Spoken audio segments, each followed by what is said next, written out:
Okay,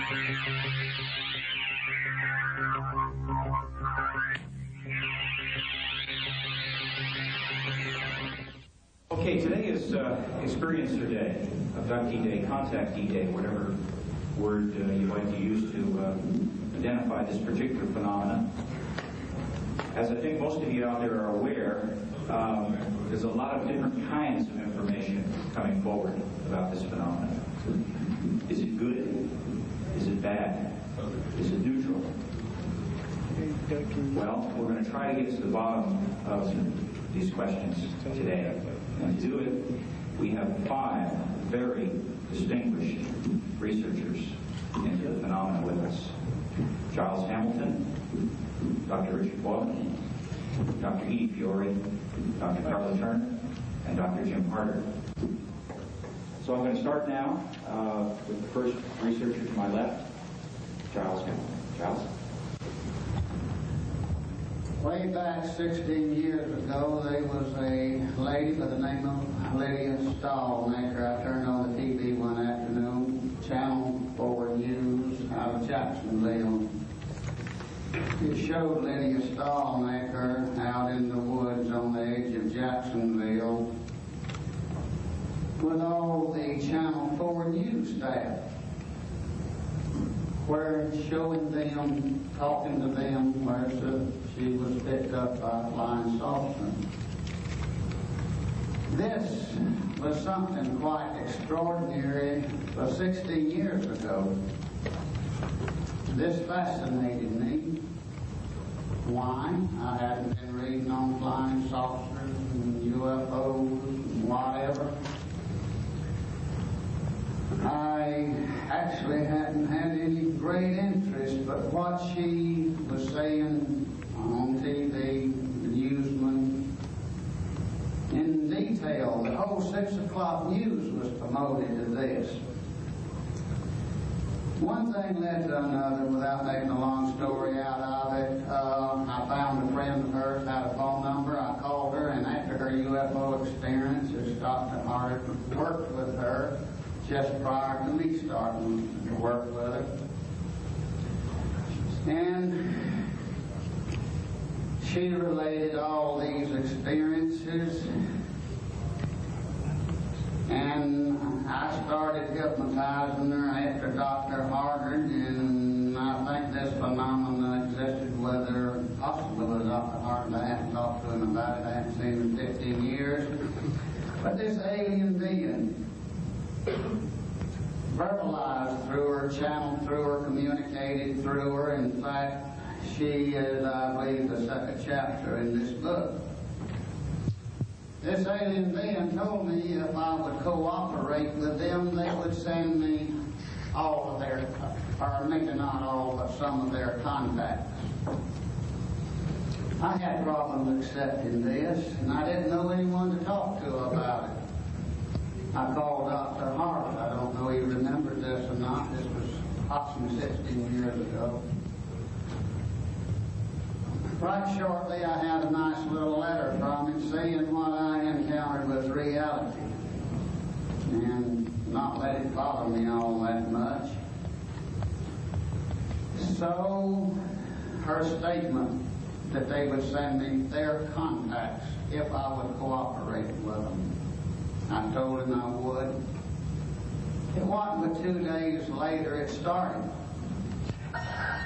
There was this lady that come to me. I was carrying on as a regular professional hypnotist, doing stress control, weight loss, smoking, and on and on and on. Basically under doctor referral. I was a medical hypnotist. And this lady come to me for me to help her with her nurse's exam, with her retention, recall, and so forth. And I worked with her. She started to leave, and she seen something that said UFOs on it. We got out on the porch, and she says, "Giles, are you interested in UFOs?" I said, "Why, Mary?" She said, "Well, I seen something in there. Why do you ask this?" Says, "There's something I wanted to ask you, and I was afraid you would think I was crazy." I said, Mary, after what I encountered the other night, which was this situation with the install, I think nothing's crazy anymore. I said, what is it? She said, well, just prior to coming out here, It's the same thing here, too. I had a voice to come out of my head and says, go on, I got to come out. I stood there in the doorway with a cold chill running from my head to the bottom of my feet. Because I knew what this was. And I said to myself, oh my God, here it is. I pointed back into my easy chair that's where I had just hypnotized her at, and I said, young lady, get back in this chair and let's find out what's going on. She went back, got in the chair, and put her back under hypnosis. One thing led to another, and she started visualizing this alien being and said that he had a ring, a huge ring on his left hand, and she could feel a lot of energy emanating from this ring. She says, really, it's more than a ring. It covers almost his whole hand. It's exceptionally large, and I feel this energy from it. We went on with her visualization. She kept focusing in and describing it. I don't remember the complete details now. This was some 16 years ago. The tapes in this pile of tapes, I got it home. But my abductions, my experiences, I got probably 400 hours now on cassette tape, possibly 100, 150 hours on video working with these people. And anyway, we went on. After this visualization of the ring, we started passing telepathic communication with this alien being. Thank you. Well, he bring this to a close. As soon as she left, I went back in there to replay this tape. Where we felt this energy at was about middle ways of the tape. And when I replayed that tape after she left, where we started feeling this energy coming from this ring, after that, the last tape of this tape was wiped clean. The first tape of it was perfectly audible. It became static on the tape, and it floated out and in. About the third time, then it was wiped clean. And it's 16 years old. Last time I checked it, it's that way today. And thank you very much. I've been slightly nudged here that I've used up my time, and thank you. Thank you, John. Dr. Richard Boylan. Good morning, students of the UFO ET phenomenon, researchers and experiencers out there. I'm Dr. Richard Boylan from Sacramento, California. I'm a clinical psychologist and researcher. Let me start with the chronology of my involvement in the UFO ET phenomenon and then begin to talk a little bit about the current path my work is taking. My interest in UFOs goes way back to when I was maybe this high, if you start with the table. 1947, when, believe it or not, I was a very young boy. That's the famous year, Ken Arnold's sighting of a squadron of UFOs over Mount Rainier kind of marked the beginning of the public press awareness of the UFO phenomenon. And over the years following, including the famous 1952 flap of UFO squadrons over the U.S. Capitol, night after night, they couldn't cover up. I watched the debate between UFO researchers, amateur civilians, like many of you, reporting what they saw with their own two eyes versus the Air Force press information officers saying it wasn't that, swamp gas, flight of geese, and all that. And even as a young lad, was convinced that the UFO researchers had the better of the argument. Arguably, as UFOs are, they made a lot more sense than the so-called scientific explanations why they weren't what they were. So I stayed with that for my life while I got on with my career and family. In 1977, I saw a UFO personally in the hills of Marin County above San Francisco, and that moved from an interesting phenomenon to a personal experience. My father was from Missouri, and they was saying down there, you know, I'm from Missouri and I got to be shown. Well, I was shown, so that took care of the data problem for me. You know. Then things kind of leveled off at that level for a while, and then I watched the phenomenon move from UFO hardware to extraterrestrial contact. And at first I didn't know what to make of that. I thought some of the early contact stuff didn't sound too well grounded, and some possibly so. So I kind of held back. And then I saw some professional folks get into the field and take a chance. Dr. Leo Sprinkle of Laramie, Wyoming, counseling psychologist and professor, started publishing his works. I figured, well, there must be something here. Then in 1989, and I'm in private practice doing counseling all day long for a living. I took a couple of days off to be here. People started popping up in my caseload who came in for entirely different reasons, you know, the usual family crisis or depression or whatever. And as we dug back into the earlier part of their life, in a few cases we ran across extraterrestrial encounter, sometimes fairly buried and sometimes remembered but shamefully hushed up. Many people are afraid when they were to tell a story to a psychologist or psychiatrist, they'd be, you know, fitted for a heavily starched white shirt pretty quickly.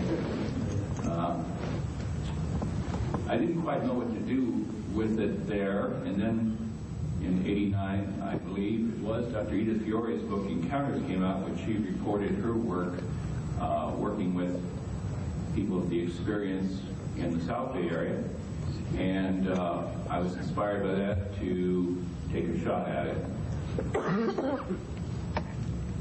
Beginning in January of this year, I put out formal announcements to increase the number of cases I ran across over just what chance would bring in my caseload, and I'm up to 67 cases really investigated now. So I have some findings to share with you. We're not nearly going to get the time to do the subject justice today, but I do have my findings in a publication that's available out there in the back. Suffice to say that 30 seconds. No. The phenomenon is real. We'll talk a little bit about what I think I found. I take some particular pleasure in, I think, doing some, I believe, original research about the difference between people who have a mild experience and people who are heavily traumatized and what's really behind that, which I hope to share with you later. So, look forward to a very interesting morning. Thank you, Dr. Moore.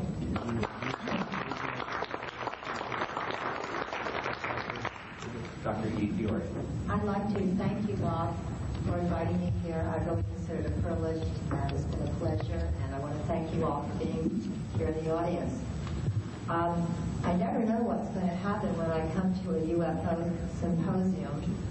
In the last one, I met my soulmate, and we're engaged to be married, Richard Andrews, and that was in May. So that's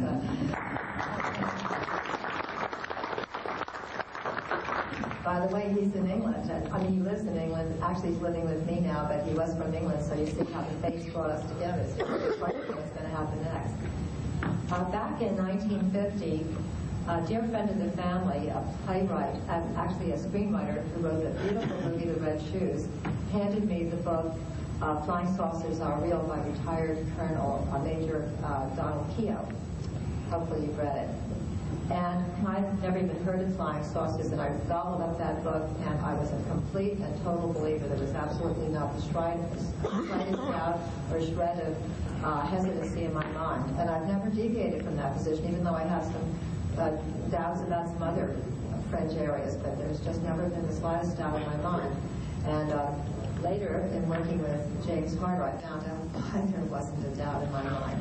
But at any rate, that was long before I had started my formal training to become a psychologist. And I am a clinical psychologist, also in private practice in Saratoga, California, just south of San Francisco. And I began using hypnosis in 1973 and was using regressive hypnosis by 1974. And since then, which is almost not quite 20 years, I would say I should have kept a tally, and I can't, but it's too late now. But I would estimate that I've worked with about 400 people, patients who didn't come for that particular reason, but came with various complaints. And in getting to the source of the problem, we uncovered the fact that they had had CE4s, close encounters of the fourth kind, which are abductions by extraterrestrials or contacts or experiences, whatever you want to call them, but in other words, some personal contact with them. It has been extremely illuminating for me. I never doubted that there were UFOs and obviously very intelligent and advanced beings, advanced in terms of technology, manning these craft. I also heard about these early abduction experiences. I had some doubts about the validity of those. But in working with people in my office and finding that they come in with a phobia or whatever, and then they remember this experience, and then at that very moment the problem is resolved, I know that something very significant has happened in the office and, of course, happened to create the problem in the beginning. So my doubts about that are largely dispelled. Of course, you know, the subconscious mind is very, very creative, but I think that I call it clinical validity has been established. So I'd like to just pass the mic now and introduce that what you call it. Thank you very much. Thank you, Dr. Karla Turner. Good morning, and thank you also for having us here. I wish I had someone like Edith to go to when my husband and I were having stress symptoms that took physical tolls on both of us back in early 1988. We went to counseling to figure out why we were having such stress symptoms, and it was through relaxation hypnosis that eventually my husband suddenly began remembering some UFO encounters. We didn't know what to do with these, and like the rest of you, we were not interested in the subject. My background is in English. I have a PhD in Anglo-Saxon studies. I was a college instructor for many years. My husband was in computers.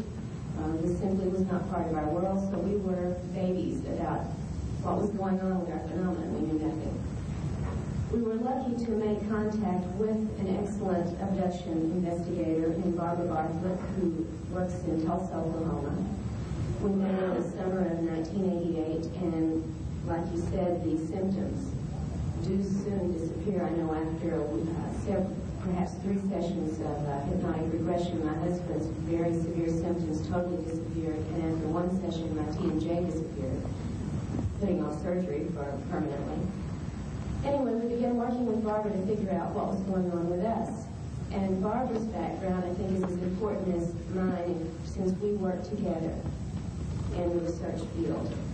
Barbara began in the mid-70s as an assistant to Dr. Jacques Vallée when he was looking into cattle mutilation cases in the Oklahoma, Arkansas, Missouri, Kansas general area of the country.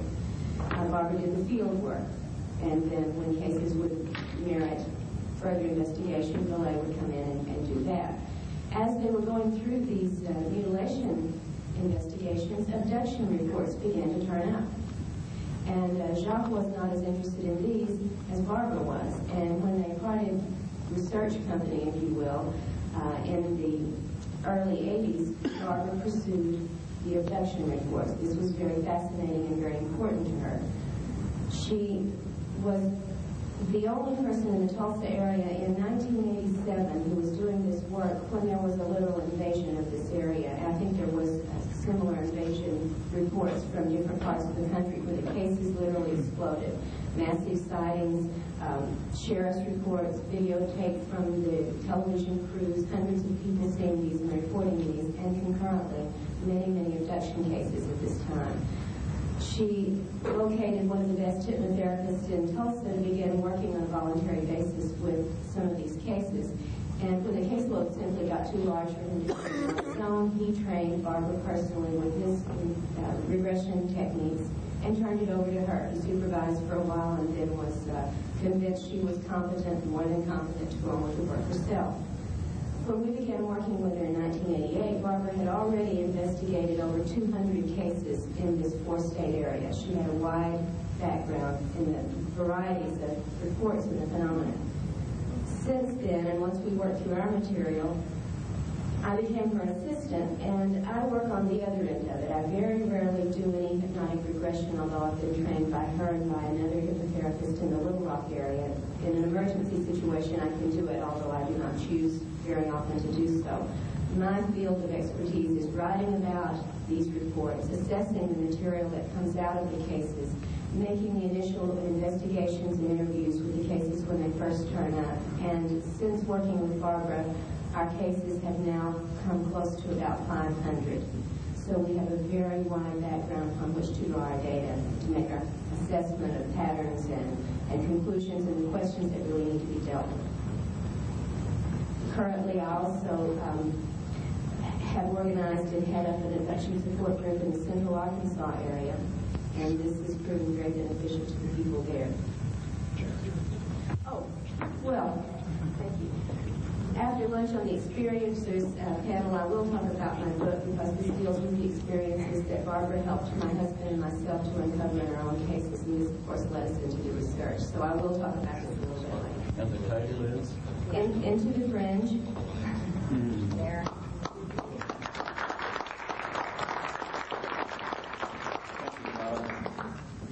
Dr. James Hart. Thank you, Bob. People ask me why I got interested in UFOs, and I must say it goes back to 1956 when I read Rubel's book on the report on UFO unidentified flying objects, he called it at that time. And, well, have you ever had any sightings? Well, I've seen some strange things, but nothing stranger than people have told me about. But nothing that I would really say is a UFO. Except once Betty Hill and I were cruising around New Hampshire, and she was all excited about some lights in the sky over a lake. And she was so excited and convinced that I had to be sort of skeptical in response. But I must say, in response to later thinking that these colored lights that didn't move, didn't make any noise, and hovered no more than 1,000 feet over the lake, no more than 2,000 feet from us, was rather strange. But Rubel just gave the date after he retired from the Air Force. Something about his 2 years, and he didn't say anything more than just the facts. He didn't come to any conclusions. But I'm a very logical person. At least I like to think so. And that was just sufficient evidence that I thought any reasonable person in the world would be convinced in an instant. Unfortunately, or fortunately not. So I became a part of the ATLO organization. Fairly soon became the research director, and when the case came up in Northern California, one of our members, Leslie DeProne, noted hypnotist and author, helped in one of our cases. I think that was the first hypnotic regression of a UFO abduction. That was in the early 60s, perhaps even earlier than that, except for the work that was done in Betty Hill in 1961. And so I've been at it more or less ever since, and I've been most recently interested not whether they're true or not. I was convinced of that 25 years ago. But what it does it mean, and why are people responding the way they are responding? Particularly, why is there such a negative spin put on it by certain people and in certain books? And who is behind this, and whether it's something that's based in reality, or is it based on some kind of misinformation and perhaps a sample of bias? I tend to think it's more that people who are inclined to find bad news will find it. And if they write books about bad news, and they invite people to write in and tell them about their bad news, they'll collect an enormous amount of data.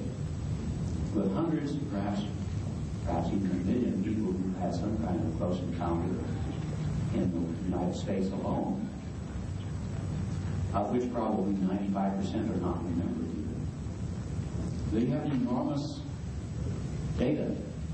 You can select out of that anything you want to, sort of like a biblical scholar who wants to prove a point. You can find scripture will support almost anything you want to say. So Rich Boylan and Edie and several of us are trying to see if we can find a broader picture, a statistically significant picture of what encounters in life. And we find, I find at least, that only about one person in 20 has a bad feeling about what happened to them. In one particular case, I don't know whether we have the slides up, and they're not particularly, we don't have enough, I'll do that later. Don't worry about the slides right now. But of 105 cases that we went through, more or less because these were people who came more or less at random and had in common only their views and results. About 1/4 of that reported a real physical encounter. 29 people. Out of 29, only one person reported bad feelings about it. 9 reported, or 10 reported they were scared, certainly at first, but they got over that. So my interest, what I would want to say is, what does it mean and what is its significance for the future of the Earth? I think that's the most important thing we need to address at this moment. Thank you. Okay, now we will come around for the research and conclusions by Scott. Yes, I would like to address this to Dr. Hart. I'm so glad he came out with what he said. 1 out of 10 having a bad connotation about this. And I thought it was such a wonderful thing. In one of the videotapes, I believe it was the lady astronaut from Russia. I believe it was him last year. I'm not sure, but she made a statement on this videotape, and it was so encouraged, the way I feel, said that in Russia, if I understood it, they did not have a word for abductions, meaning as far as UFOs concerned. For them in Russia, it was just a beautiful, spiritual joyride in space. This done me a tremendous amount of good because so much of the time that's the way I find it. And with these abductions, which I don't like that term, but seemingly we stuck with it, like Dr. Hart said there, it's by the negative consultation that the person puts on it themselves through fear. I've done a regression the other day with a young lady. I more or less sweated blood with her for 45 minutes because she was scared slapped to death. They picked her up at 6 years old and put her through all of this, and she was hyperventilating and on and on and on, but this was her negative attitude towards it because she was just frightful. And if they wouldn't look at it from a frightful way, and do you feel this way about this generally, Dr. Harvard? Well, I find that people have an initial fear reaction, which they get over, and I think Rich Boylan has discovered that also. But usually during what I find is that during the hypnosis, if you ask the person fairly early on, are you receiving any messages? Are they saying anything to you? They will generally say, oh yes, they're telling me not to be afraid. And that helps them to remember that that was what they were told. Thank you. I understood that according to our friend here, I had another 20 minutes to talk about this, and this kind of leaves me at all. I'm not prepared for this morning because I don't want to double track on a lot of stuff, because myself and Ricky here, we having a 2-hour demonstration in the talk right on the stage here tomorrow afternoon, or tomorrow morning, 11 o'clock, I believe. It'll be about an hour talk, possibly 30 minutes demonstration, and question and answers, to where we go to attempt to channel an alien being through Ricky right here in the morning at sometime around 11:30, and this has been more of my research researched and working with the abduction, so to speak. It starts out with an abduction, what I do so much of the time. But then it goes beyond this, and all of these abductions we all hear so much about, the Greys. I've only really encountered the Greys to any large extent the last year. The first 13 or 14 years of my work, I was contacting, the ones I was contacting was out of this solar system, out of this galaxy. I want to look at it that they was more advanced than the Greys, possibly. They didn't have to go to this extent to go through all these abductions. The one that my people was in telepathic communication with, as I said, was from beyond this galaxy. They seemed so much farther advanced. If they wanted to find out something about any one of us, they didn't have to go through this abduction. They would just hone in their computer on and get any kind of reading they wanted. Anything pertaining from their past lives on. To any of their background, getting any information whatsoever they wanted on them without. They didn't have to go through this abduction. And one thing I found out, there was nothing negative about these people.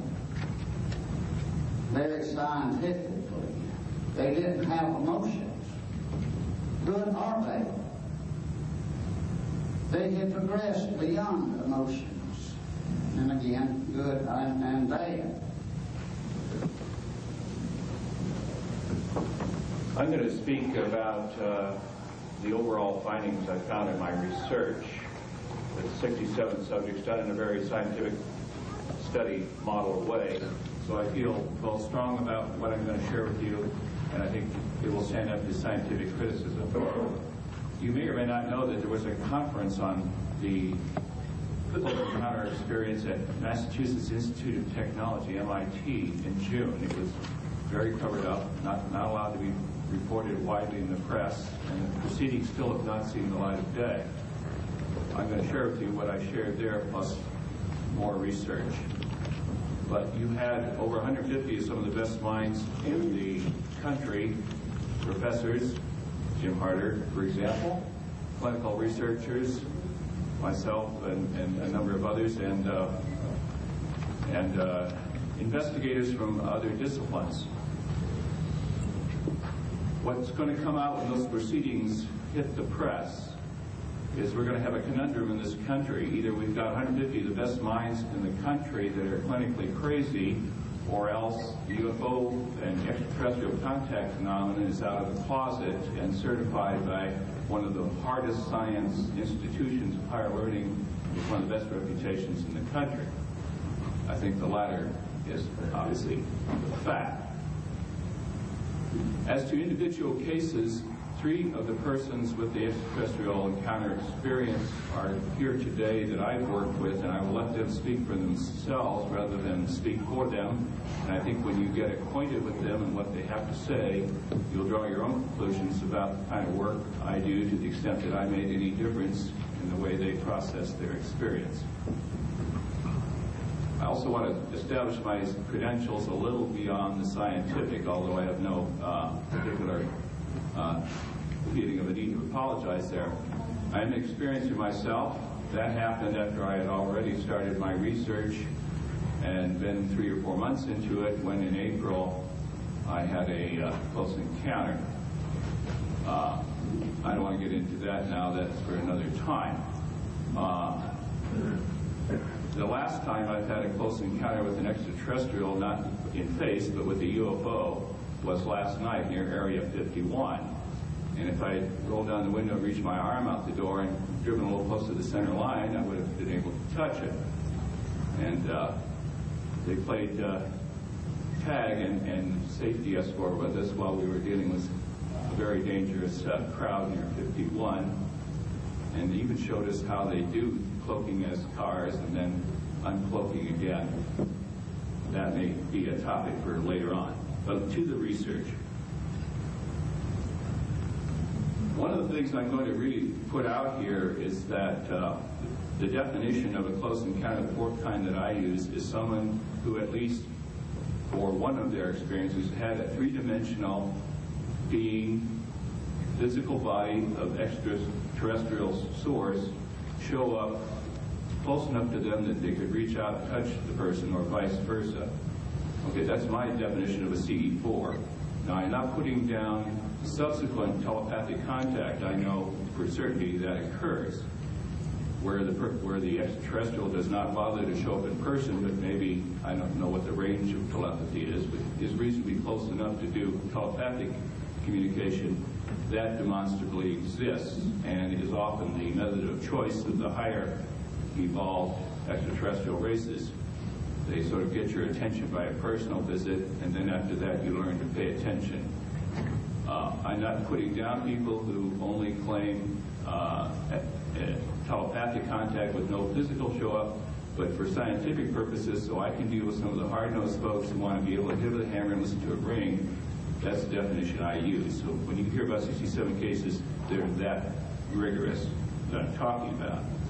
I'm also going to share with you a very major debate that went on at MIT, where I was on one side with Jim Harder, I believe. We would agree, and several other researchers, and Bud Hopkins and David Jacobs on the other, and a few folks in that camp. And to kind of make it oversimplified, let's just say it breaks down into this. The negative spin crowd, the ETs, are lurking, menacing, violative rapists, low-lifers, that if you could see them coming and get the drop on them first, you'd be justified in blowing them away. The other approach is to see extraterrestrials as initially scary, perplexing, confusing, and after a person is properly worked with, and I'll talk about that in a moment, a person generally, in my research experience, comes to see the contact as, on the whole, having more good points than scary or disquieting elements, and the net result is the person has felt they've had an uptick in their level of consciousness. I would submit from both the collective messages I've got from experiencers and from other sources, from other researchers around the country and the world, that the whole point of the general avalanche of contacts, both UFO sightings and close-up encounters, that has been peaking, particularly in this last year and will continue to peak into next year, is about a raising of consciousness. Some of this is on an individual level with a person by mind, or in some cases physical manipulations that apparently have the result of raising a person's consciousness, attuning to telepathy, increased or the beginning of having of psychic gifts, etc., and a broader sense of our citizenship in a galactic community rather than I live in this country, you live in that country, we don't think beyond the boundaries of planet Earth. So there's the severe trauma school that God, isn't it awful, and the expanded consciousness school of thought about what close encounters are all about. I have found, contrary to what I initially thought, because some of my initial thinking was influenced by some of the stuff in print that I found since to be unlikely to be true, that most people do not experience post-traumatic stress disorder level trauma from a close encounter.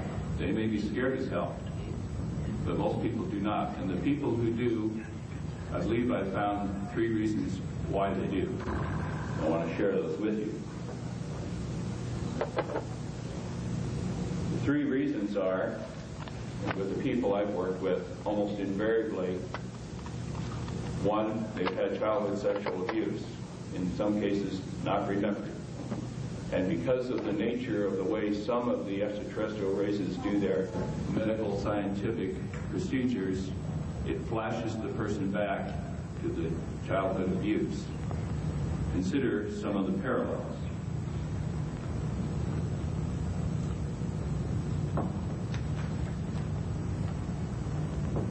There's the gynecological or urological medical exam involving, in some cases, probing or touching of the genital area. There are involuntary restraints against leaving in some cases. Some of the ETs get too close in your face. There are controlling behaviors by some of the less evolved ones. And then there's the repression of memory, either because of the shockingness of the initial experience or because the extraterrestrials induce a post-hypnotic suggestion that you won't remember the encounter, at least not until a later, better time.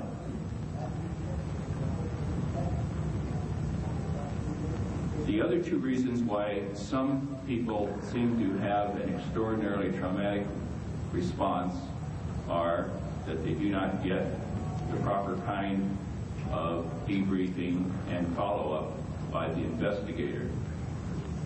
In some cases, the investigator has a bias or is leading in the way he or she does their hypnosis, the way they do their questions.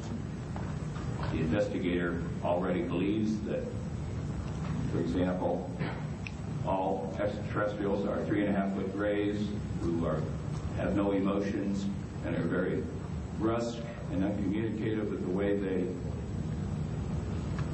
communicate.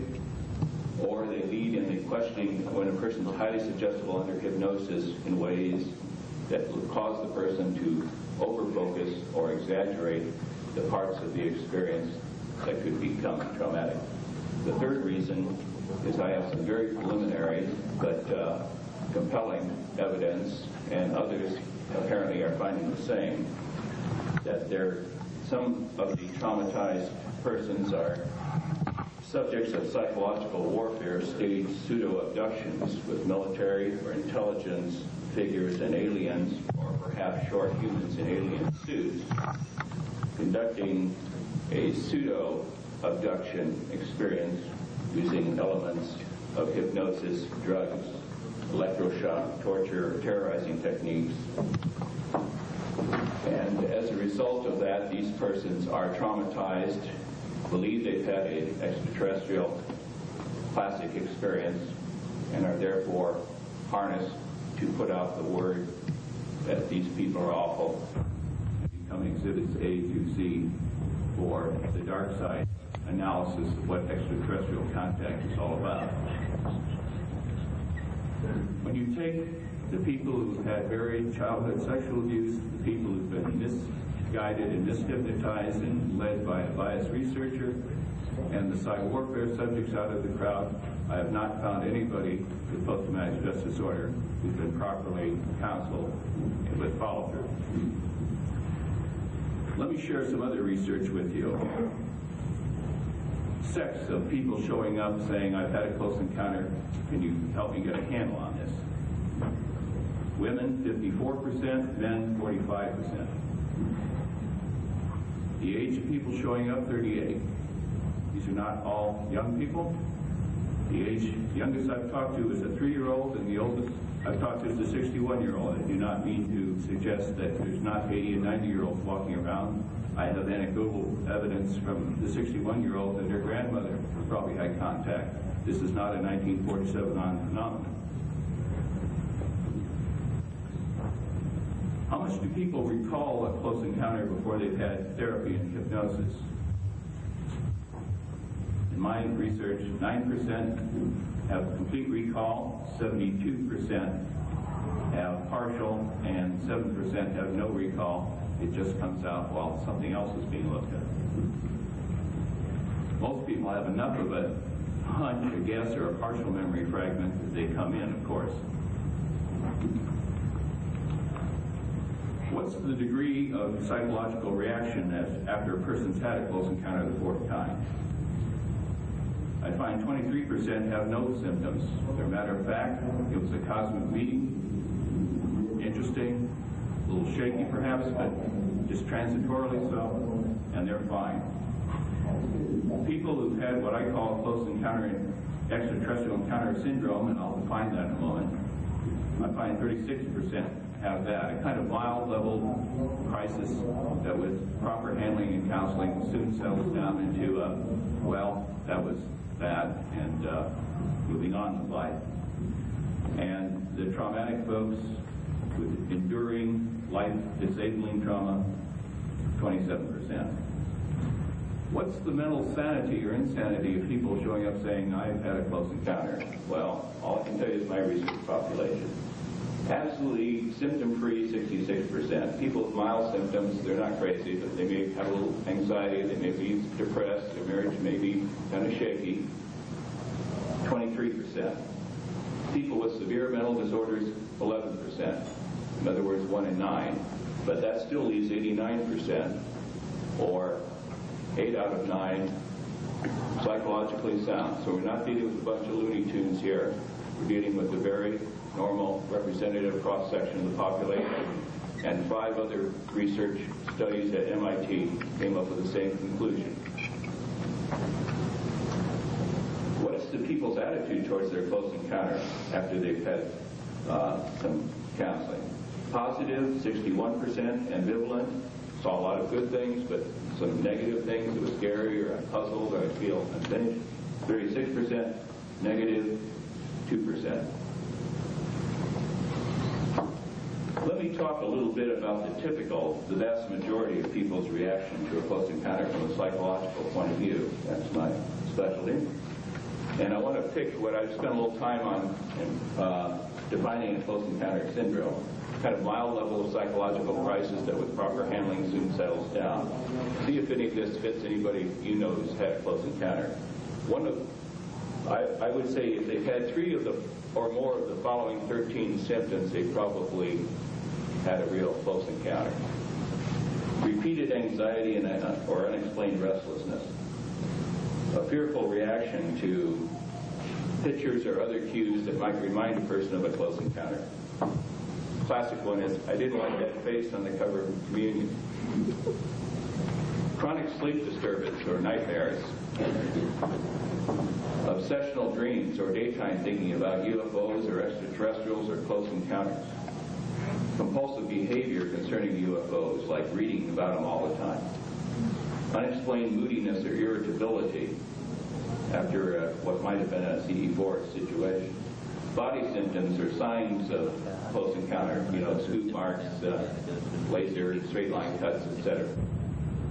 Feelings of social unordinariness, feeling like you suddenly jumped out from the pack of humanity and are in a special category. Intrusive cosmic awareness. People who used to worry about the stock exchange telling, well, now I'm kind of thinking about, gee, there are probably people out there in the whole planet, I got to get a bigger perspective. Sense of receiving telepathic messages or repeated gifted intuitions. Person wakes up one morning and suddenly is interested in physics or figured out the answer to some puzzling scientific thing. Sense of episodic shared mind space with one or more extraterrestrial beings. I'm not talking about the crazies who hear voices. I'm talking about somebody who's normal, but once in a while gets this kind of hunchy, messagey sense inside their head, or sometimes even clearer than that. 12, psychic or ESP ability, either getting it when you didn't have it, or if you had some, a whole lot more. And lastly, an obsessive sense of having a mission derived from the close encounter. And that sense of mission may be clear, it may be vague, or it may be unconscious, but you're kind of restless. There's something I should be doing. And often with hypnosis and counseling, a person comes to clearly relive and re-experience and hear what the extraterrestrials had to say to them and get their particular mission. And people have different missions. I'd like to say a little bit about how I do therapy. Everybody's got their own style. This is what I think seems to do the job well from my experience. Prompt intervention. Don't wait 2 or 3 years. But people, I know, I've talked to them, been sitting on this for 30, 40 years, decades, waiting to find somebody who was going to lock them up if they talk. I put an announcement out in the paper, friendly, sympathetic psychologist wants to talk about your CE4 experiences. People have been pouring in the door. They've been waiting, in some cases, for decades. reviewing the person's history with attention to remembered or possibly repressed CE4 episodes, listening with a tendency to accept the story rather than overcriticalness. If people are lying, bullshitting, or playing wannabe, that'll become obvious soon enough. I found you're better to err on the side of acceptance because we're still learning about the variety of races, the variety of styles, and the approaches, and it's too early to say, well, I haven't run across that so far, so you're probably lying. Okay, great. We're in good shape.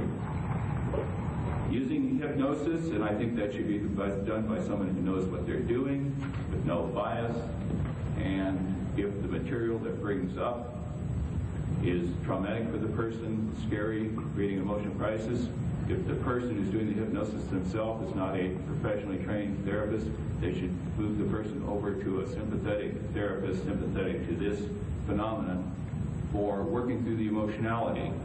I do not have an argument with people who are well trained and do good hypnosis and tag team with the therapist. Between the two of them, they get the job done where it needs that. And not everybody needs therapy. Some people just need grounding, that they're not crazy, and to find out about the government cover-up. And once they do that, they realize they're normal, they just had an extraordinary experience, and they can go on.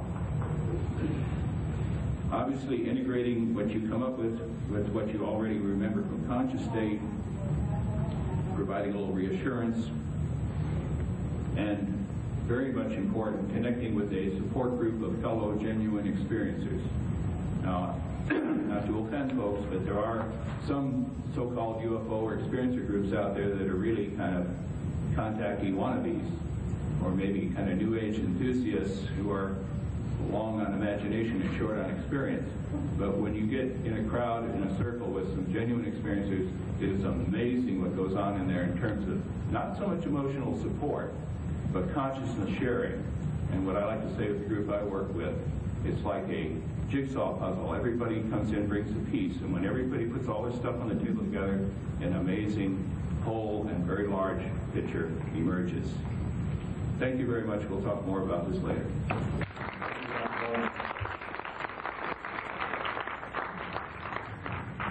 Dr. E. Fiore. I've noticed that sometimes when I've given this presentation or one that's related to it, that there are reactions that you in the audience might have. So I want to just discuss that before I begin. You may find yourself feeling kind of sick or upset. And the best thing to do is just hang in there and take note of that, because that will be another piece of this jigsaw puzzle that Rich was talking about. I gave a workshop in Denver, that fateful meeting, symposium, and one woman left the room after feeling dizzy, went actually up to her room and threw up. But then she came back down about half an hour later. It was a 2-hour workshop, and went back to her room and fainted. And I didn't know what was going on. I just saw her leaving. And then later she told me the next day. So anyway, I put it in the hands of somebody who could continue to work with her, namely Leah Sprinkle. So you may find that you're having some reactions. There was a recent survey, the Wilbur survey, that concluded that approximately 1 out of 50 people in the United States has had the abduction experience or CE4 experience, whatever we want to call it. That would be over 4 million people if they're right. And even if they're not right, let's say that half of those people have had experience. That's 2 million people. That's a lot of people. And what I find in my work is that most of these people have very little idea of this. In other words, people may come for help because of a phobia or whatever, and they uncover the CE4. They had no prior knowledge of it. But I'd like to do something that I often find missing in these presentations, and that is to give you a picture of the typical CE4 experience. I think that as a presenter, we often assume that you all know, but some of you, I know I talked to one man here who's here for the first time, so you may not be aware of what the typical CE4 is like. So I'd like to just drawing upon composite cases, put one together for you. Let's call the abductee Anna. And the typical one would begin at night. Let's say she's about 34 years old, married with 2 children, and she's living with her husband and children in suburban America. And she would awaken in the middle of the night, maybe early morning, to find 3 or 4 alien beings standing at the foot of her bed, and they would be about between 3.5 to 4 feet tall, with large, oversized heads, sort of wrap-around eyes that look like they're wearing dark glasses, no visible nose, just 2 little holes, no visible ears, but from the side maybe holes, and a little slit for a mouth, a very thin neck, a small body in relationship to the head, kind of frail-looking, but actually very strong, with very long arms and long fingers, and generally 3 or 4 fingers rather than a typical 5 fingers. They, by the way, would be hairless. And to begin with, waking up at night, even with somebody you know who you wouldn't expect to be there, is a rather frightening experience. But can you imagine waking up and seeing somebody there or something there that is beyond what you've ever seen before? That in itself is frightening. Now, I would like to say this, that the reason that this is traumatic, which is sort of silly to say because it's the reason anything is traumatic, is because of the person's reaction to the experience. But I think it would be, and even I would be, after all the work that I've done, if I woke up out of a sound sleep and saw any kind of strange person in my room, let alone strange beings, my momentary reaction would be fear. And that's why we have the reaction of fear. This is a normal reaction. We're given this as part of our defense system, so that Anna feels fear. And then she is sort of immobilized in a sense. She can't scream out. She cannot resist. This is the typical pattern. And she is compelled to go with them, or propelled, and maybe even taken physically, one on each side, taken outside to an awaiting craft, which could be a shuttle craft, and she's forced into this. Now, at this point, her fear is mounting to panic. She gets into this craft, and she's taken into a larger craft, a mothership. So she's lifted up and taken into this craft. She's escorted into this circular craft, goes down a circular corridor, and into a central room that's also circular. Now, in this room, there's a table, a metal examining table on a pedestal base. There is a well-lighted room, but the source of the light is not obvious. There are other beings who may not be paying much attention to her. We'll call them grays. These beings who are 3.5 to 4 feet tall. Usually there is a taller person who kind of seems benevolent, who it may be 6 or 7 feet tall, who is different from the others, who appears always to be the one in charge. Anna is told to disrobe, and she's more or less under their control. At this point, it's hard to resist. I feel that they're using a form of telepathy, so hypnotic suggestions directly to her subconscious mind and conscious mind, but it's because it's telepathic, generally speaking, maybe even combined with the verbal. She is rather powerless to resist, and she's still extremely frightened at this point. She gets onto the table, and a thorough examination, physical examination, is carried out. Now, she is there in her physical body. This is the typical CE4. First of all, every orifice of her body is inspected and looked into. So her eyes are looked into, her nose, her mouth is open, and either stomach fluids, the contents of her stomach are removed with a tube being put down into her stomach. And after that, or a greenish liquid is poured into her stomach, which seems to have a tranquilizing effect. Before this has happened, let me backtrack a bit. The taller being who is in charge usually stands back, would be standing in back of Anna with his hands on her temples and telling her to relax, and she would feel kind of goodness and love coming from him, and she would relax. So that from this point on, it's not quite as terrifying, but it still isn't fun. And it isn't like uplifting at this point at all. And the examination is carried out. Now, they will go down into the genital area, looking into that area, and of course she will feel embarrassed and humiliated because these are men and these are strangers, and this is being done against her will. and then they do a rectal examination. And at one point, they will put a needle into her navel and extract ova from her, whether she likes it or not. And if she protests, that's just too bad. And then, during this examination, an implant is put into her nose through the right nostril. There's a needle with a little, kind of teeny little crystal that's put into her brain. And, or that, this is, and rather than give you all the variations, we're just going to do the typical one here.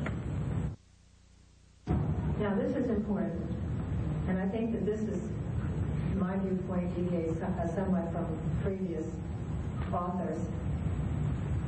Let's say that Anna has had a very severe yeast infection that has been incurable and very recurrent. A medical treatment is carried out, a healing treatment is carried out, in which some gel would be inserted into the vaginal area.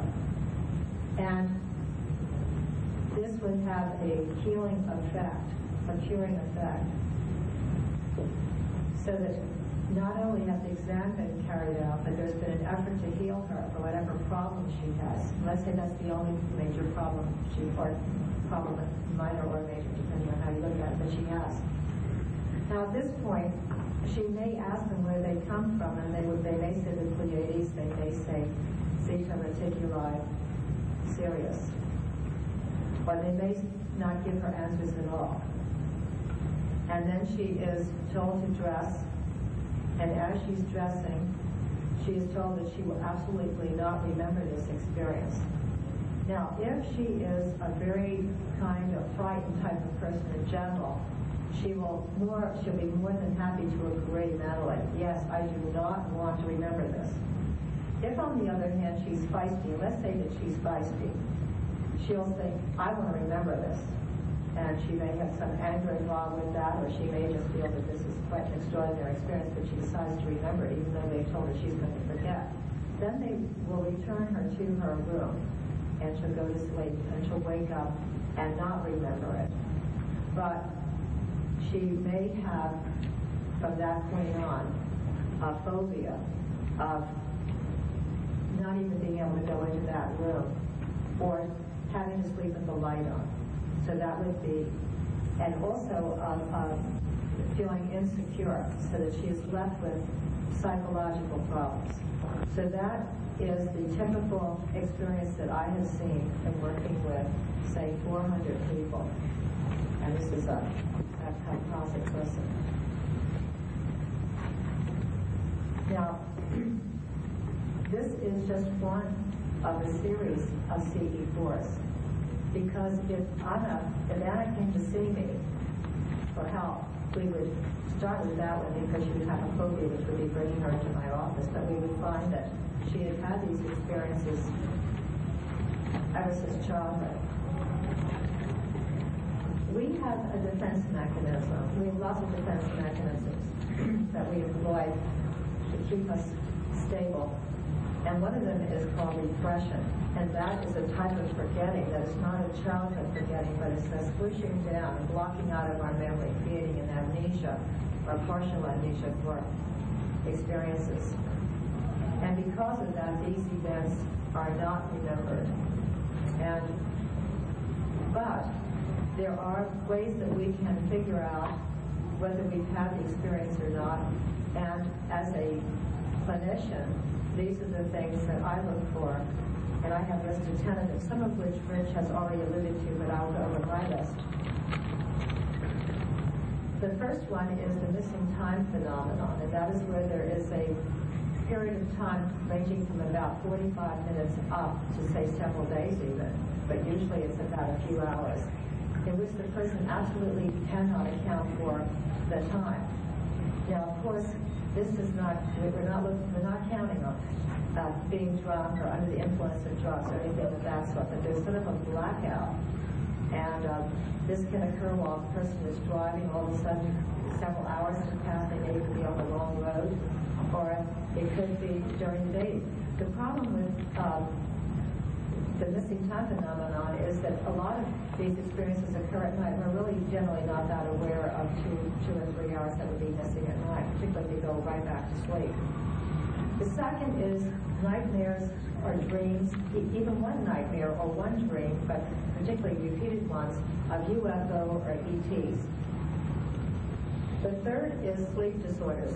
For instance, the sort of thing where you might wake up at 2:54 every morning, or have trouble going to sleep, or not being able to sleep at night at all. I had one student, college student, who couldn't go to sleep until it was dawn. Fourth is waking up with unusual bodily sensations, that's usually a tingling feeling or a paralysis or something of that sort, just feeling very, very different. And 5 are physical marks on the body. This, of course, is the consequence of the physical examination. Oh, I didn't mention that they would extract blood and take the clippings of the nails and hair, and maybe scrapings of the skin, even take little plugs of skin. So, of course, when this is done, it leaves a bruising, or at least a scarring. 6 is feeling monitored, watched, and or communicated with. And, of course, we have to discount those people who are really mentally disturbed. 7 is the sighting of a UFO. This is usually the only, a bit of the memory of the CE4 that is allowed in the conscious memory. The rest is repressed. 8 are vague recollections of CE4s, of one or more CE4s. And this is where the repression is not complete, where there's sort of like a feeling of maybe it happened, maybe it was a dream, I can't be sure. 9 are unexplained feelings, because in 50% of my cases I've found that people have been healed, sometimes of life-threatening illnesses. So that if a person has migraine headaches, and then all of a sudden one day they wake up and they don't have a migraine headache any longer, this may be a sign. 10 is reacting with fear and or anxiety about UFOs and or ETs. And as Rich mentioned, the cover of Communion has evoked a lot of responses from people. One of my patients actually urinated in the bookstore when she saw the cover of that book. Just lost complete bladder control. Because what she was doing is she was reliving with that loss of bladder control and with the emotions of fear what she actually had experienced before. You see, the repression could not be maintained because of the similarity. In this case, the face of the book compared to the memory of the face that she had seen before. I think we have to ask the question, are these CE4s real? Well, we have the evidence of worldwide reports that are similar. In other words, what I've just told you with the hypothetical Anna, a researcher in France or Japan or South America would be telling you. 2 are these remembered under hypnosis CE4s are similar to the ones that are consciously remembered. And some of these people are not sophisticated. They haven't read the literature. So it isn't as though they read a book about this, for instance, like my book, and then they come in and report this. Now, of course, many have come in because of reading this book. I collected my data before my book came out, obviously. 3 are, there are multiple abductions with similar accounts. Maybe, I'm not sure of Karla's presentation, but often similar family members have been abducted, and under hypnosis or even outside of hypnosis, they report the same thing. Or it could be friends, kids on a beach somewhere who were picked up. 4, we have the marks on the body are similar to other abductees. In other words, the scrape marks, the puncture marks, the scoop marks, including nosebleeds, which of course are due to the implant. The reason that I feel that these are real is that the dreams that people have or the nightmares that they have, if the person is put under hypnosis, they turn into not nightmares or dreams at all. They're actually flashbacks to the experience. And most importantly to me as a clinical psychologist is the crippling symptoms that people have had that were eliminated by doing a regression to the CE4. In other words, as I mentioned when I was introducing myself, it just doesn't make sense for a symptom to be eliminated at that moment by somebody making up a fantasy. Let's say they've had a problem of very, very severe phobia for years, does it make any sense whatsoever, but this phobia may have crippled them, that with 20 minutes of hypnotic regression, that is a little fantasy that they're making up, and now they're totally free. There's not a twinge of anxiety when they drive by that place or go into the garage or wherever they had the problem. Now, I'd like to talk about the effects of these seeking course, and I'm going to skim through this because we've got 2 minutes, okay? So I'm just going to read these to you, and of course, Rich did talk about some of them. First of all, the major psychological effect is fear. This can range from phobia to panic attacks, mild fear to anxiety attacks, and these are ET, UFOs, being kidnapped, abductors, needles, medical equipment, monsters and owls because of the big eyes, and the dark. 2 are night terrors and nightmares. 3, insomnia. 4, sense of helplessness and powerlessness. 5, general insecurity. 6, sense of impending doom. And 7, fear of going insane, which is a terrible psychological effect. And, I mean, I just can't imagine what that would feel like. On the plus side, we have the development of psychic abilities, which are healing abilities, seeing auras, being more intuitive, being able to read people, and developing precognition. Then we have the sense of a mission, which Rich alluded to, which is a world consciousness, a desire for world peace, maybe a political activism, getting involved in ecology. Also, another effect of these, which I also alluded to earlier, are healings. In 50% of my cases, there were healings, sometimes permanent, sometimes not permanent. And these can range from mild problems to life-threatening problems. I mean, really life-threatening, like an AV formation in the brain.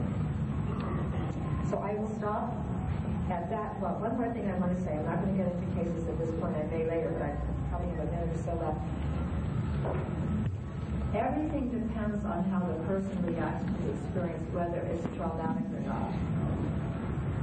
If the person could overcome their initial reaction of fear, this can be an extraordinary experience, because think what it means.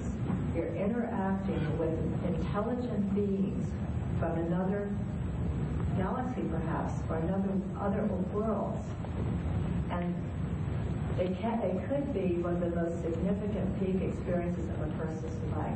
So it just depends on how the person reacts to it. 2 people could react completely differently. One could be traumatized, maybe insane. I mean, I haven't had that kind of situation, but it's conceivable. And, well, we saw that from the presentation from AJ, the person in Brazil, he expressed childhood. He was virtually no longer functioning. And the other could be that this person could become extremely powerful in the world in terms of bringing world peace, or using, at least in his own personal life, having a real beautiful meaning in his life as a result of the experience. The very same experience, so it's how we react to it that determines whether it's going to be a, quote, good experience or bad experience. I'd like to stop on that note. Thank you. Thank you, Dr. Buell.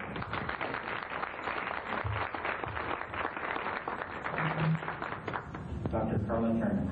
I suppose if a person can learn to forgive and understand and sympathize with a rapist, it's not a bad experience.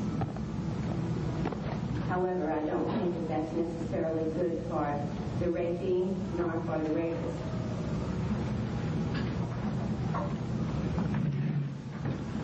All right, I'm going to give you some of my conclusions and some questions that I have about the research phenomenon and the research findings and reporting so far. Here are the conclusions that I've reached from the research with material from almost 500 cases personally with Barbara, and also with talking with cases from other researchers, not just the researchers reporting on those cases, but those cases themselves. I would say these things may be true. Aliens know our psychology and our physiology very well. They are not doing experiments to learn about us, they know about us. The nature and extent of their involvement in repeat abductees' lives is somehow actively exceeding the mere impact of the specific encounters. I can talk about that a little later. The aliens aliens, whatever they are, and I use that term only as a shorthand notation. I have no idea if they're from another planet, another dimension, this dimension, whatever. But I will call them aliens just for convenience. Are physical and limited beings. They are not spiritual beings. The aliens use technology that allows them to manipulate other dimensions, such as time and space, which is so impressive to us that we may think their abilities to do this are natural rather than technological, and therefore that they have some spiritual edge on us. Aliens' deceptive dealings with humans makes them unworthy of human trust. For instance, they use screen memories to disguise conscious events, encounters, onsets, events within those encounters, and the closing of these encounters, and a screen memory is in fact a false memory. Therefore, it is deceptive. They present themselves in false guises using the same sort of device. They do not show us what they actually are. They show us images that are not real. This is deceptive. They give us false experiences that seem very real to us. We can have an experience that feels, in every sense of the term, real as you and I sitting here this morning, which in any objective sense of reality do not have it. This is deceptive. Screen memories, such as the ones we've talked about and that you may have read about, not only extend to conscious events, but from the case work that we've been doing in the last couple of years, we have very good reason to believe that these screen memories can also penetrate to levels that even under hypnosis, once these are recovered, are still false memories and mask yet further, deeper events of a different reality. So I would say that I think it is imprudent to accept the actions of these beings at face value, and I think it is further foolish to accept their words as truth. So what do I think we can accept? What answers may we believe? If we look at the data openly, and looking at the available data that you can get in the bookstores now and at the conferences now and the presentations now, I think there are some questions about what we find presented to us. Now, abduction research, and I've done my homework and read everything I can available on it. I've talked with many other researchers, not only in the mental health profession, but outside of it, who have worked with these cases. Off the record, they have admitted that the reports they make public are censored. They are partial. They're in some ways not the entire picture. But Hopkins is proud of the fact, for instance, that he holds back certain pieces of information for his own purposes. That means that when you read these reports, you're not getting all the data. David Jacobs, for another, admits that in the material he used in Secret Lives, for instance, although he had a fairly limited number of cases, I think less than 80 to work with, he chose to throw out 17 of those cases before presenting the data because they didn't fit a neat pattern. Again, you're not getting an entire picture of this phenomenon.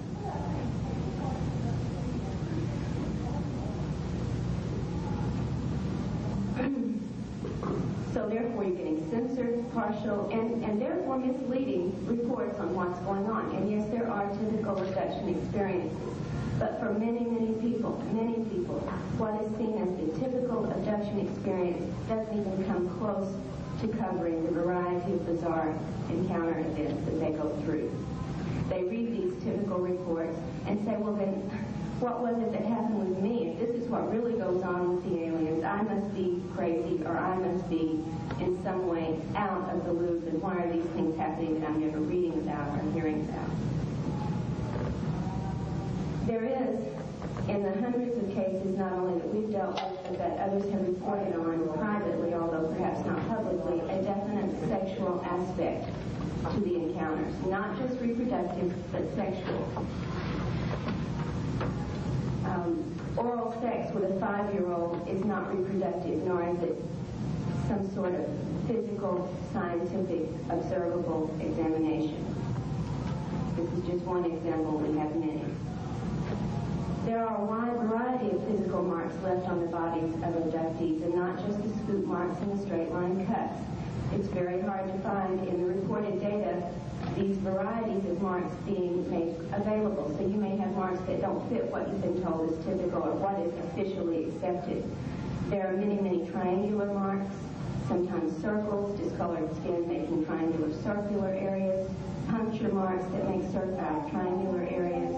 There are claw marks in wide, wide swaths. I brought a few of those with me if you're interested in looking later, that are not recorded in most of the data. There are many events that happen directly related to the abduction event that people go through that have nothing to do with reproduction or with the raising of consciousness or with physical examinations that involve such things as livestock and pets that we don't see any real logical reason for. Pets who are locked in one area, for instance, when an abduction occurs, are found in a different area with the lock still intact.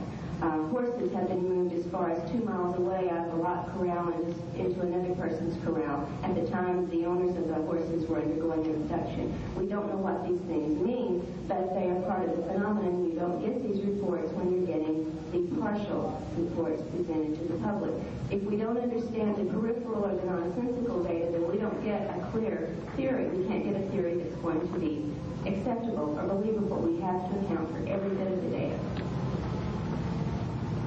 Physical and emotional pain is somehow harvested by these beings also. It may be a byproduct in some person's mind that they're doing an examination that's ultimately for our benefit, and it just happens to cause pain, but they somehow take this pain or harvest this pain physically and mentally from the person that they are abducting.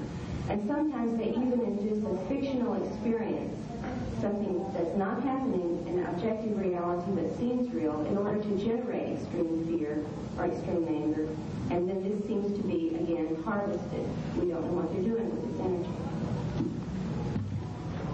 We have numerous reports of aliens who have already had an abduction relationship with a being at some point in this experience, removing the abductee's psyche or consciousness from the body, installing an alien entity into the body, and then sending that human body out, unbeknownst to those around this body, using this as a vehicle for some other purpose. And often the psyche or the consciousness of the person whose body has been borrowed is allowed to watch this from some ship or other facility to see that their body can be used by these beings to do things that the person has no control over.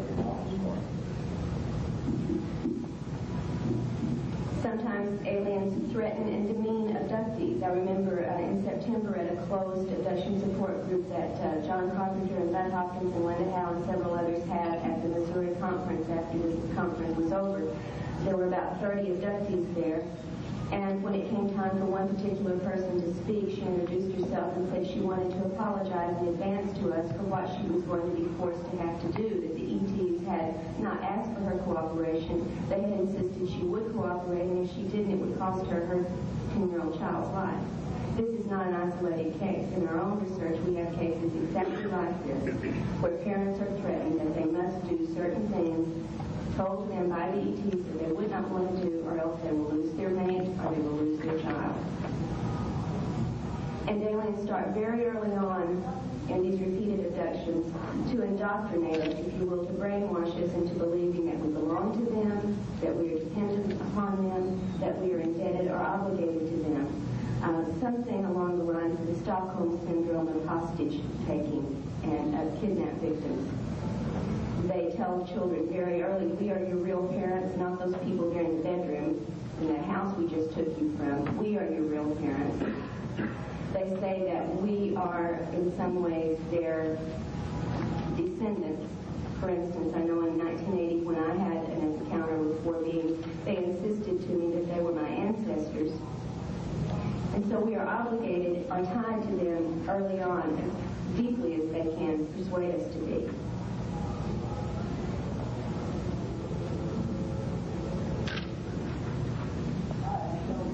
Now, I'd like to raise at least this thought. I know that I'm a limited person. I have human logic and human morality, and I think this is really what God gave me to work with, and therefore don't blame me if that's what I do have to work with. But I have to ask some logical questions. First off, the things that Edith has described as going on in a typical abduction, and not to mention the much more bizarre abduction experiences that do happen. If these things were done to one human being by another, would we call this consciousness raising? Would we call this the most wonderful experience in a person's life, or would we call this abduction, an infliction of unwanted physical intrusions on our bodies? Now, while we're able to hold people who do that to one another accountable by law, and yet to think it's wonderful when it happens by non-physical beings logically escapes me. Secondly, there is such a thing known as the good cop, bad cop syndrome, when a person is trying to be broken down for either information or cooperation. The same force, the same group trying to gain this cooperation or information can take the two opposite approaches. At first, the person may be faced with someone who's very intimidating, very threatening.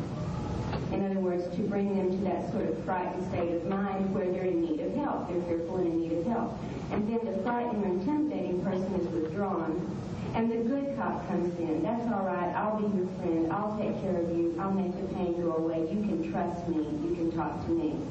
And we're so much in fear and so much in need of help that we turn to this person and begin to develop a sense of trust. This works very well, human to human. And as I said at the beginning, aliens know our psychology very, very well. I think there's no reason to think they would not resort to such methods to gain our trust or our cooperation themselves.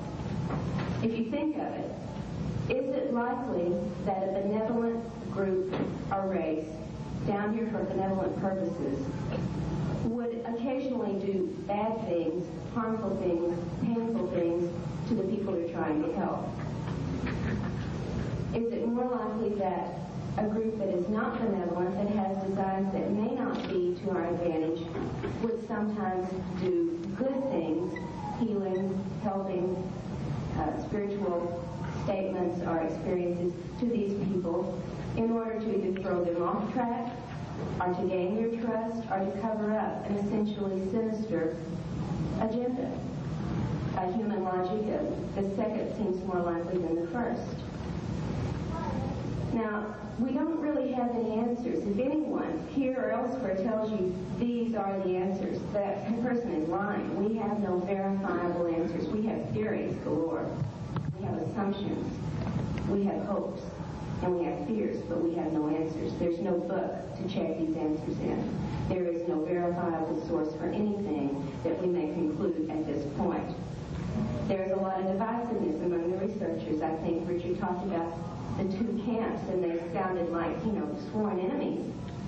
I don't know how you're going to get any kind of answers if you've got camps in a standoff with each other. Your way is wrong and my way is right. No, your way is wrong and my way is right. This is not going to get us anywhere. At worst, it divides us and keeps us from putting the material together, and it may even indicate agendas on the part of some researchers that are not simply seeking answers, but are seeking something else. None of the theories that you're going to find out here today, none of the current theories account for all the reported data. They are partial. And everything about this phenomenon eludes scientific methods of proof and verification. So if we depend on a merely scientific approach, we're not going to get anywhere either. After years, literally years of research, as Bob pointed out, some of the best minds in the world, some of the best minds in various fields have been focused on this. We have no answers. No verifiable, documentable answers to even the most fundamental questions. We don't know the exact nature or origin of these beings. Now, somebody may tell you they do, but they can't prove it. Well, he told me, the ET told me he was from Zeta Reticuli. Well, that's not proof. The aliens sometimes seem to want us to love them, and other times they seem to want us to fear them, and we have no idea why. We don't know exactly what they're doing with our reproductive material and physical samples that they're taking from us, and they have given at least two implied and explicit explanations for this. One is, of course, the crossbreeding alien-human race that they're supposedly coming up with. They tell us that, and they show us that, but again, they can be deceptive in what they show us, so we can't take that as proof. They have also shown and told other abductees that the reproductive material they take from us, including the fetuses, as well as the sperm and ova, are used to make their biological robots, all those little brains you see running around, the ones that most of you encounter. According to some of the things that these ETs have told their abductees, those are not ETs. Those are robots, and they're made strictly from human material. The ETs are the ones in charge of them. So they're taking our fetuses and our babies, perhaps, and making the workers that they send out in the field to do most of the dirty work. Is this true or not? We don't have verification. We don't know the motivation behind the repeated alien predictions of a global change and chaos, and we don't know how far to trust them. They've made predictions in the past, none of which have come true, and yet they're making much more widespread predictions now. Again, how much faith and how much trust do we have to put into these? Is there another motivation for making these kinds of predictions? And again, I'd just like to say, with so many years of so much excellent research, why are we no closer to verifiable answers? Bob, how much more time do I have? 2 minutes. I don't have time to go into some sample cases that will show you the kinds of deception at work here, but I will say that very often people come away from the experience, even after hypnosis, and believe that they have had a benevolent encounter, that they've been given spiritual, uplifting information, and that they are special and chosen to have a job to do. With further probing beneath this recalled memory, very often extremely opposite experiences do emerge that involve anything but spiritually uplifting encounters. And so I would warn you that whatever you read, whatever you think, to be cautious of accepting any of it at face value. And I'll go into more of these experiences later. Thank you.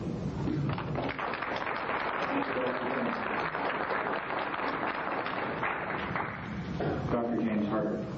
Now, following on what Dr. Turner has just told you, I hope she would be the first to tell you not to believe everything that individuals tell you in the analyses that she herself has made on the basis of her investigations. What I find is that people find the people that they want to find. And sometimes, as Giles Hamilton has said, they send people to him. Now, maybe there's a particular UFO group that are particularly fond of Giles. Maybe there's another ET group that's particularly fond of Dr. Boyle, and he gets them. Now, we know in the vicinity where Karla lives, there's a fairly indecent type of alien abroad who are doing cabin relations, and that may be heavily involved, and people who have that kind of experience, who remember it, come forward, and you get 500 cases of that. What is 500 out of 500,000? You see, we are in the position, and I would agree with Karla now, I'm kind of like the 5 blind men who were trying to describe an elephant after their tactile investigation. And to do things on the basis of examples, now that's a famous journalistic point of view, that you can prove things by examples. You can certainly illustrate things by examples. I can do that too. I had a telephone call recently from a woman who believed that various things had happened to her. And she wanted to get she wanted my help in getting this verified so she could appear on one of the television programs. It turned out that she believed that somebody had come down and taken her baby, her fetus, away from her. And she wanted this to be well known. Well, I said, were you pregnant? Well, of course. I said, had you had any sexual relations in the last year? Well, no. Did you see the fetus? No. Did they tell you they were taking fetus? No. But how did you know they were taking your fetus? Oh, I know it in my heart. Well, what can you say about a person who could be fantasy prone? 5% of the population are fantasy prone. And what percentage of the people who do can give their eye teeth to be on the Giraldo show? Fairly large percentage, maybe 5%, maybe 2%. But that's a very large. We have millions of people out of which you can select whatever you want to select. Now, following Giles' point of view, he has seen He has not seen the grays until just recently, in his experience. It may be that the grays are a reflection of expectations on the part of the people who come to see the investigators. I've not seen very many grays myself. It may be that they're relatively inexperienced. Perhaps they're newcomers that are not technically advanced. It's taken them this long to get here. After all, they've had 40 years, and it's just now that they're arriving, right? Everybody else got here in 1950. The good guys got here in 1950 because they could go a lot faster. Their craft are a lot better. They're more highly evolved in many ways. Now, it's hard for people to realize how many different alien groups there are out there. There are 57 members of just the Federation. And that's just the good guys. There are about three who are renegades who just belong to the Federation, who've been kicked out for bad behavior of the sort that you've probably heard a little bit about. And then there are scores of others that haven't even made it into even being accepted or even considered for being acceptance into the Federation. And some of those are working out for Rich Boylan has been risking his life gathering information. And people who are psychotherapists, they get a certain spin on this because people come to them who are in trouble. I have not any problem with the facts that some of these things do happen, but I do have a problem in thinking that they are typical. I've myself talked with at least 500 people over the last 30 years. And I get a very different picture from what Dr. Turner finds. I don't find, for instance, if somebody tells you or gives you the impression that he's different from what he is. He looks like a blonde Nordic, okay? And then after I look at it, I ask the person a little more carefully to look at what it really was. And it wasn't blonde Nordic at all. Well, that's a bad feeling, you know, that gives you, they are in some way distorting reality. Well, okay, you go to a dentist. He doesn't use Novocaine. He pulls one of your molar teeth without Novocaine, without distorting reality. Now, is he a better dentist than the person who gives you Novocaine first, who distorts your reality relative to pain? I ask you. There are some sorts of things when if an alien person who looks very strange, perhaps like your mother-in-law, or in some other way threatening, distorts reality to the point where he appears to be less threatening than he would otherwise appear, but perhaps a lot more benevolent than you would believe. Now, most of these extraterrestrials come from civilizations that have been around for a long, long time, sometimes millions of years. And they've evolved relatively high civilizations in which a lot of the things that we take for granted, like violence and crime and many other things, just are no longer known. It's very hard for us to believe that civilizations could exist that are very different from ours and inhabited by people that are very different from us.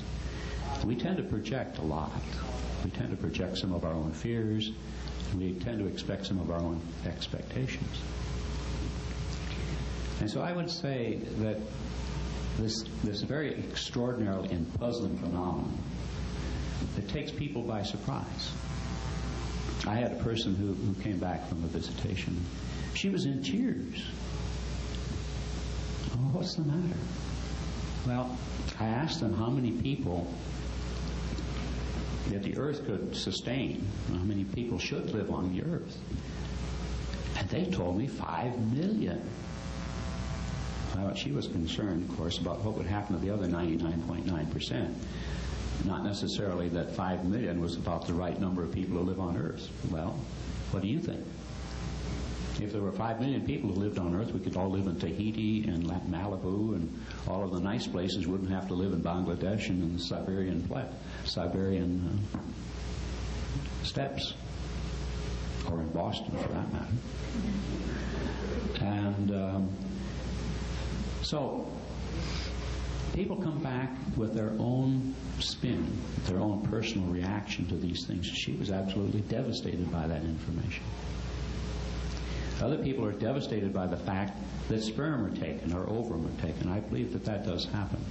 Not as often as people think, but it does. And what is being done with this? Well, are they making alien hybrids? That doesn't make any sense. The DNA is probably of a completely different sort. It doesn't fit. It doesn't read scientifically. And it doesn't even read logically. That they would use human sperm and ova to do other peculiar things doesn't fit scientifically or logically. They have all of the mechanical devices and the psychic devices they need.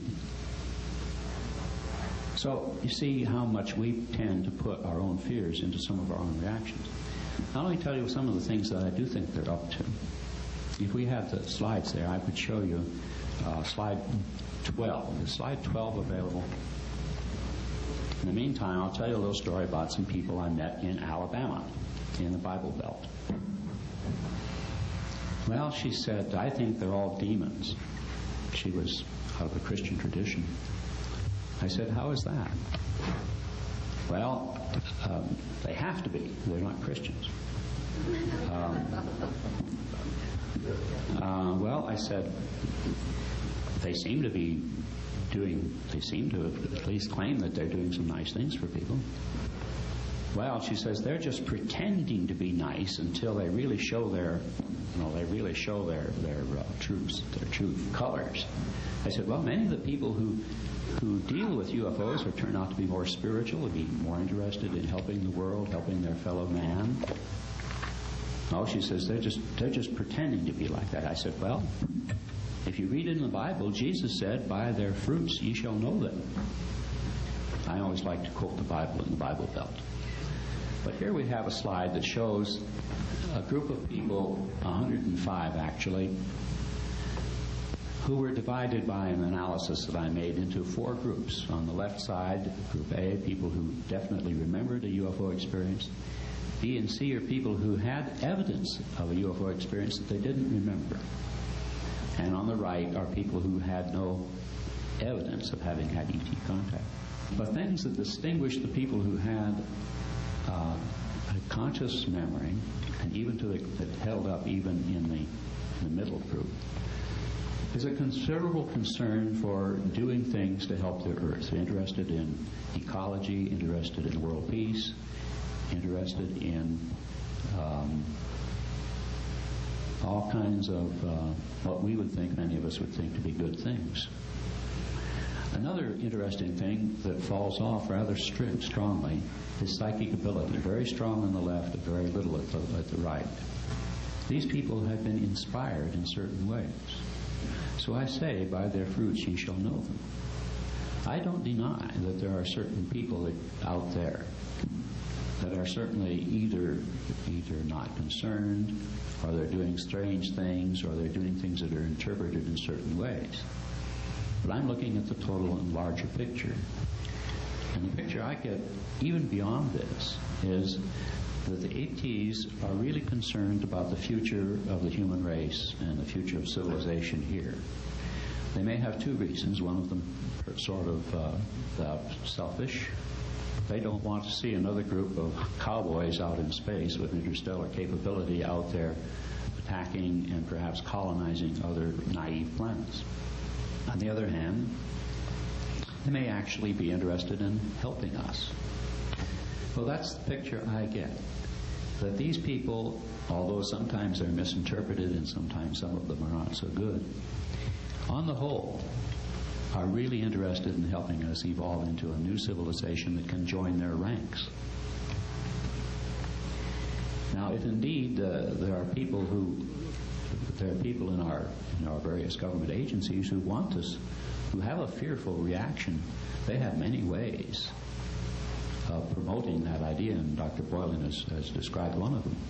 I've come across some cases in which some kind of a fake incidents take place, and they're given a very, very bad impression of what ET visitation is like. And I think there is one group that's particularly active in doing this. And I have several people who had experiences with them. And they seem to have one of their most important factor, one of the most important jobs is to give a bad impression of all of the other ETs. And by promoting this sort of thing, to give a bad impression of the whole idea of ET contact. Well, we may have a choice. We have some people, some extraterrestrial people out there that are really able and I believe willing to help us. But we have a lot of denial to get over. One of the denials is that we can continue forever on a path of doubling our population every 15 in some countries to 80 years in other countries, maybe 30 years on the average. You take a piece of paper, you fold it once, you fold it twice, everything is easy. Fold it 3 times, fold it 4 times. And at some point, any sheet of paper you have, you cannot fold it again. We are at that point in our population on Earth. We're not going to be able to fold the paper one more time. That's a very serious problem. We're seeing parts of it in Somalia right now. This is something that they are concerned about, and we should be also. There are all kinds of areas in which there are dreadful weapons being developed. And we need to take those under control and create a better civilization here on Earth. We need to take crime under control. And they certainly would be people who first to agree to that. One of my conversations with one of the ETs, and I have lots of those just like Giles does, said, do you have any crime in your society? Oh, yes, she said. We had a criminal once. 5,000 years ago, we learned about him in school. Giles and other people have reflected on the fact that they don't seem to have emotions. Well, they do. Some of them don't. Many of them do. Some of them have emotions to the point where they get very peeved at me. And some of them show such a fantastic and marvelous love that they can even love me. Right? That's like that seems incredible to some people. So here you have this vast group, very large group of people, most of whom have been around for a long, long time, most of whom have done all of their physical exams long ago. There are a few remnants, like the cattle mutilators, who are trying to learn biology from scratch. They're not willing to listen to the others. They got their own ego. They got to do it themselves. And if you mix in and you realize, as a psychologist here too, how many people have fantasies and how people have fears, how many people have memories of childhood abuse. You know, there's an absolute explanation just right in our own human psyche for many of the things, the bad things that you've heard about. But let's get beyond that. Let's see what we can learn from other civilizations. They have existed for 100,000 or a million years, or even 2,000 or 1,000 or 50,000 years. They have had to learn how to live at some kind of peace with their environment. They've had to learn how to get along with each other so they don't have interminable wars. They've learned a lot of things that we need to learn. We need to pay attention to that. And we're not going to learn anything from people we think of as enemies. Some of them are enemies, right? But the vast majority, in my experience, are really trying to help. And part of the real problem is our denial and our unwillingness to actually listen to information that should be extraordinarily important to us. That's the big problem we have. We don't want to know, for instance, how population has to be limited. We think that we can have all the babies we want, treat them as badly as we want to, have 20 children, some of them dead, and at the same time have all of the freedoms that we want. We have to make some choices, and they're very heavy choices, and we need to think about that. We need to see what kind of information we can get. Thank you, Dr. Hardy.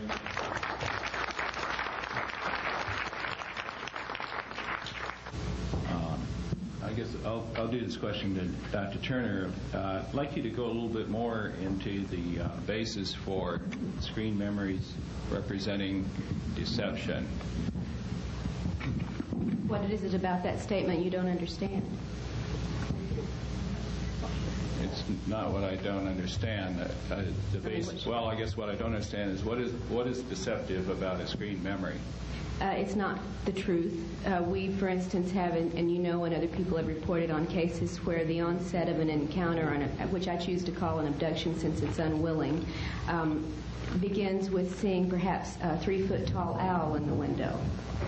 All right, and this is the conscious memory the person has, and there's missing time after that, and then perhaps later under hypnosis or with spontaneous recall, the owl was not an owl. It was an alien. That is deceptive. The owl is a deceptive screen. That's at a simple level what I'm talking about it in one instance. It's not true that there was an owl in the window. I'm really concerned with truth as close as we can determine it to be, and when you have something that distorts or screens the truth of a detail in an experience, then I consider that a deception. Can I do a follow-up question? Oh, yes, certainly. A counter question is appropriate, of course. Yeah. Following this a little bit, let me share an experience last night and see how well it fits the definition. When one of the experiences and I were doing a reconnaissance of Area 51, we had occasion to go past the little alien at Rachel. And I thought it was going to be well lit and would be easy to spot in the dark desert, but that did not turn out to be the case. The proprietors had turned off the light, and I was going by it at about, well, let's say, slightly over 55 miles an hour. That may be close to a deception. At any rate, this enormous white rabbit about the size of a German Shepherd hops across the road, and I braked for it, obviously, not wanting to destroy wildlife or my car. As I braked, I noticed this building over there and saw the familiar marquee and said, "Whoops, that's the Little Alien." Little Alien Restaurant, a rather famous place where the flyboys from Area 51 go to drink and etc. So this rabbit, I have reason to believe from work with others, peeling back screen memories, may have been something other than a rabbit. My eyes were deceived. It looked like a rabbit. I saw no evidence of it, but frankly, I think they've got an excellent sense of humor, and they did me a favor. Otherwise, I would have shot 5 miles over, been up to Hancock Summit, say, "Shoot, we missed that. It's getting late. I don't want to turn back." We would have missed Little Alien. So, well, can I give a more in-depth answer then, for instance, about a different kind of screen memory that may seem deceptive but harmless? In one case, a 10-year-old boy and his 56-year-old grandmother were abducted, and after they were given the green liquid, the grandmother was placed on an inclining table and restrained, and a reptilian was there were other kinds there too, but a reptilian alien was involved and approached her and began to try to copulate with her. She fought this very strongly and said no, she had never had sex with anyone but her husband. She never would, and he was dead, had been dead 6 years. The reptilian being backed away from the woman exited the room momentarily. When he returned, there was her dead husband.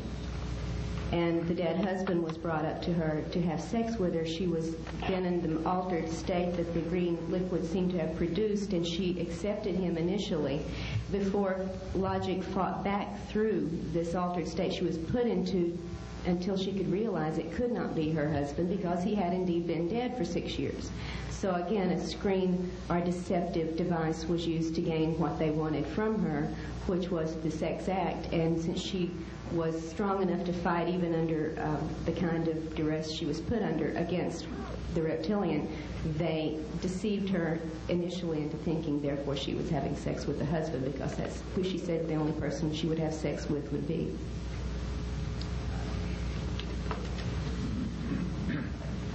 Dr. Fiore.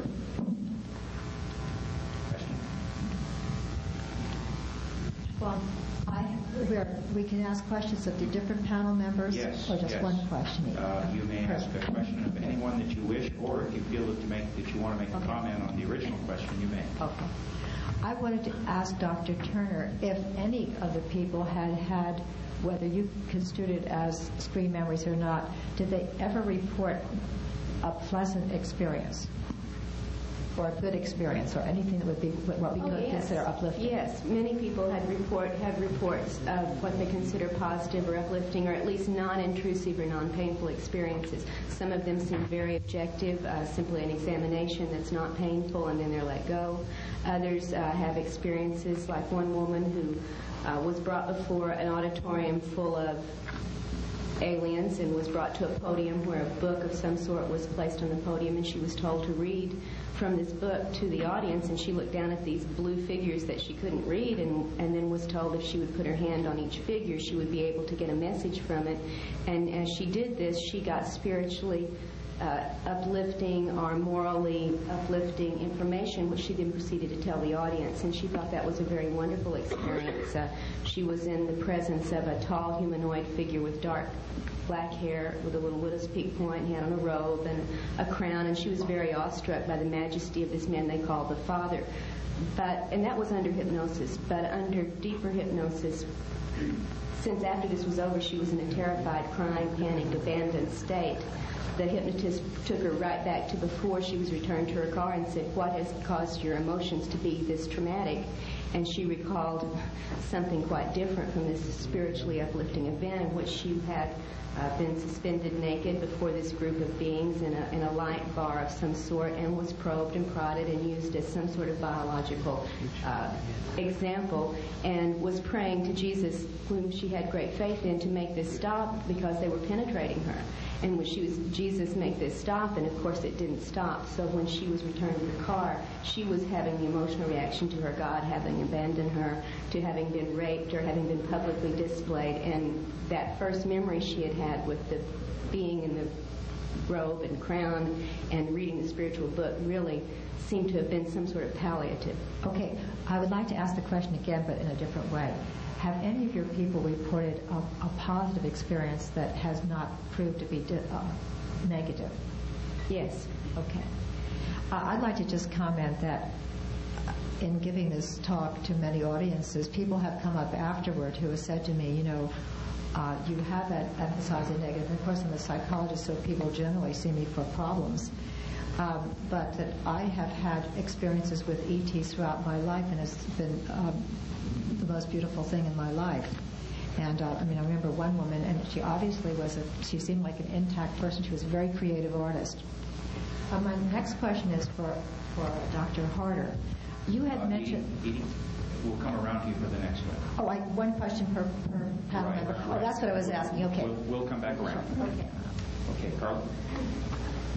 Yes, and I think I'd like to ask Dr. Boylan, what trustworthy criteria do you use to determine when a person's hypnotist has been leading or has a bias before they go into it, as opposed to one who has an objective, non-leading approach? How do you judge that? Is it by the results of the person's testimony or by some other form?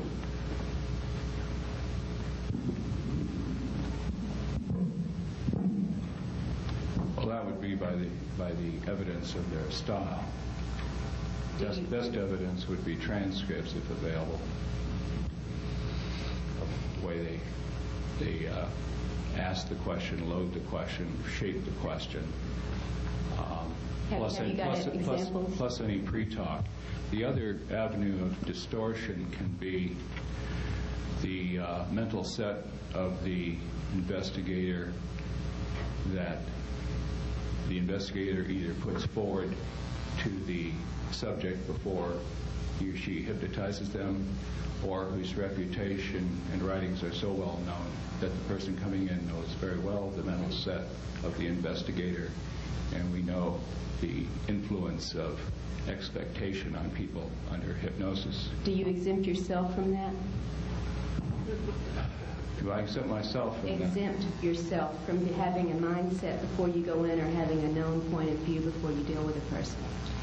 Well, I've not been very well known, so I don't have the reputation problem. The